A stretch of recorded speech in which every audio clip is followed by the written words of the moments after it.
વિશ્વામિત્રને રામજી સાંભળે છે, જોઈ રહ્યા. તું આ બધું કરી નાખે? રામજી પૂછે, હા, પણ પ્રભુ હું ન કરી શકું.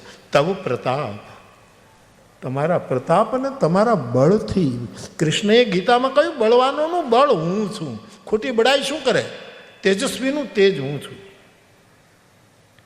અને હું બોલ્યો એ જો આજ ન કરું તો ધનુષ્યબાણ લેવાનું, હાથમાં ધારણ, ક્ષત્રિય કેવડાવવાનું બંધ કરી દઉં, ભિક્ષાનું પાત્ર લઈને 5 ઘરની ભિક્ષા ખાય.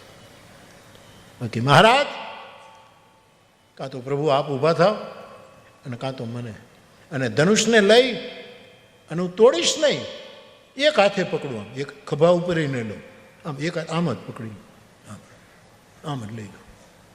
એમ હાવણો લઈને એક હાથે હાવણી લઈને, અથવા તો કોઈ વસ્તુ એક હાથે આમ પેન લઈને કયો, પછી તું અહીંયા રહીશ કે અહીંયા ન રહું, આમ પકડીને સતજોધન લંકા સુધી દોડ્યો જાઉં. રાવણને કહું કે તું ઊંધે માથે પીડ્યો તો લે, આ હું રામનો નાનો ભાઈ ધનુષને આ હાથે લીધા.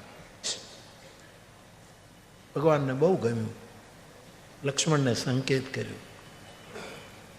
જનક રાજાએ કહ્યું દુનિયામાં કોઈ શૂરવીર નથી. ત્યારે મને થોડુંક લાગી આવ્યું, પણ બાપ, ગુરુની આજ્ઞા વગર બોલાય નહીં. આ બધા નિષ્ફળ ગયા, ગુરુને સ્મર્યા વગર ગયા, એટલે નહીં, ગુરુની આજ્ઞા વગર ન જવાય. અને વિશ્વામિત્રજીએ રામની પીઠ ઉપર હાથ ફેર્યો કે રાઘવ ઉઠો, ઉઠો, બાંજા ઉભા ઊંચા, ધનુષને તોડો.